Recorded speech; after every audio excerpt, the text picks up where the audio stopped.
Yes. Trevor. What was the size of the sale to Gannon?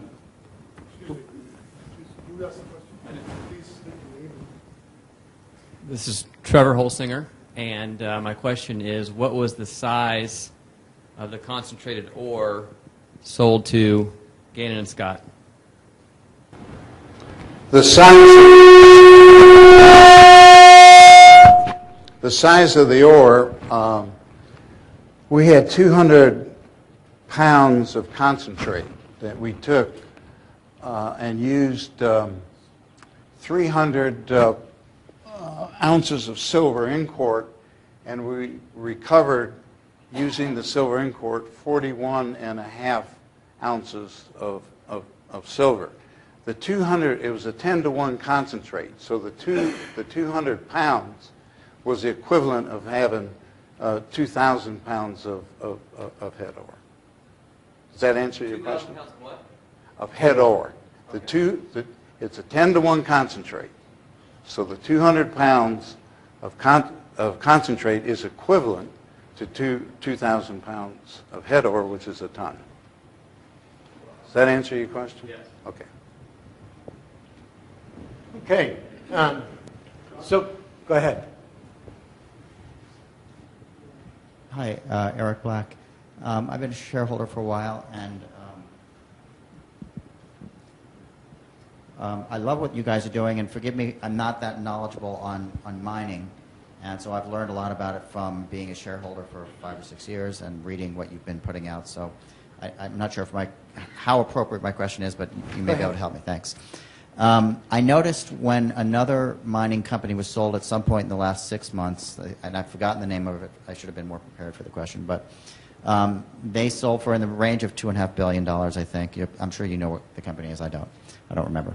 But what they had on their website and in the process of selling it, in addition to the assay results which you've shown through the door bar and the concentrate that you've shown through the door bar, which you've mentioned comes from a relatively focused area, a 200-acre area, which is part of a much larger area that we have claims for, because we have claims for a couple thousand acres, right?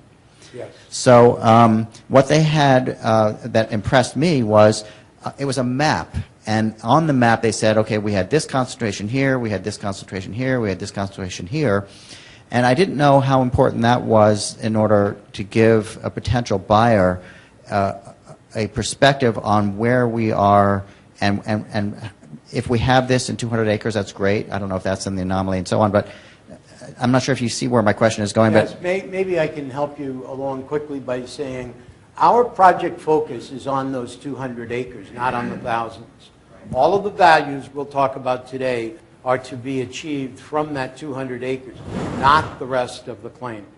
As a matter of fact, the tonnage that we'll speak of momentarily is of that 200 acres. So it is as if I'm talking about 100% of our economic value.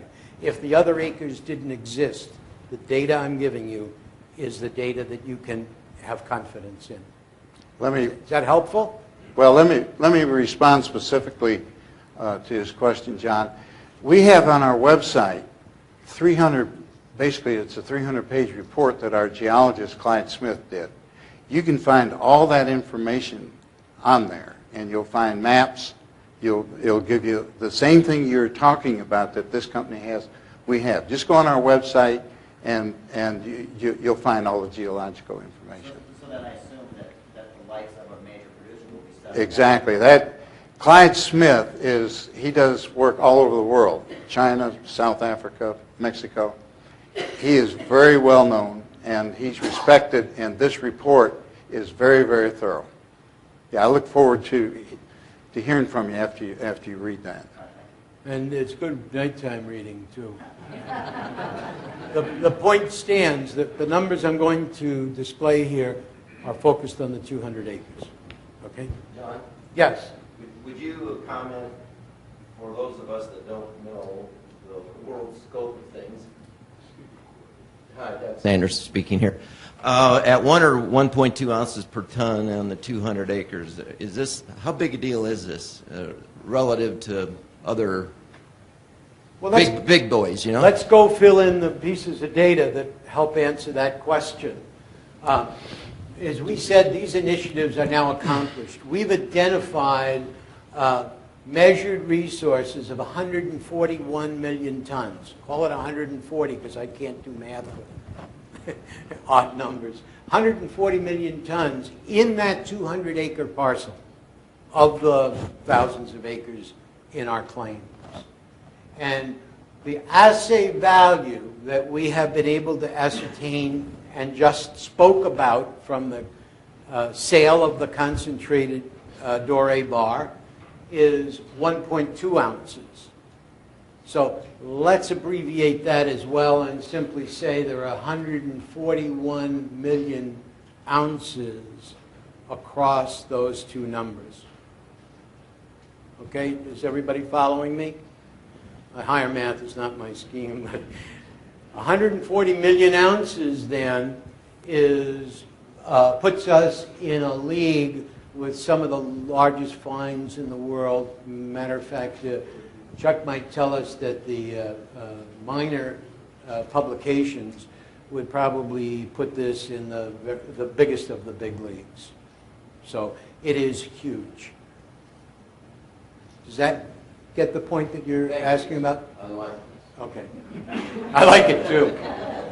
And now put that in the context of what the recovery costs are, and you can begin to appreciate yourself what the economic value is here that we're speaking about.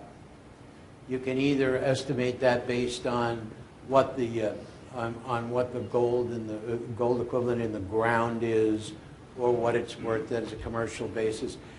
I don't think, and I will not, as an officer and director of a public company, sit up here and make these kinds of claims. What I'll give you is the data we're absolutely dead certain of. Tom.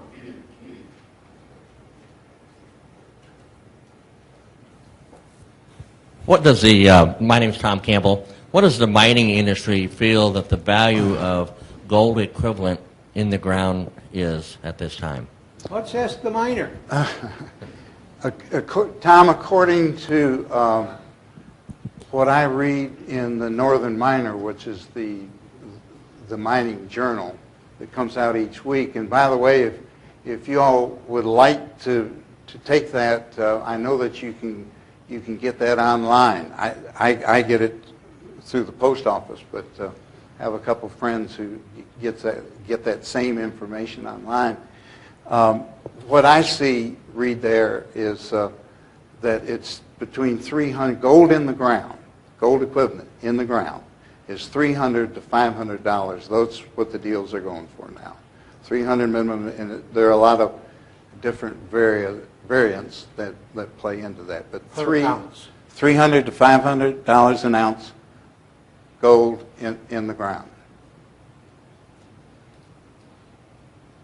So if you take, let's say we take $300 in the ground value per ounce, and we have 140 million tons, and you divide that, you multiply that out, and you divide that by the amount of shares we have, I would say that we have a pretty good economic value there. About 250 million shares, and yeah, that's using the silver in-court process. I'm going to talk later about the window, and we have Jim Murray with us here, who's the president of Arrakis, who will also be talking about the window method.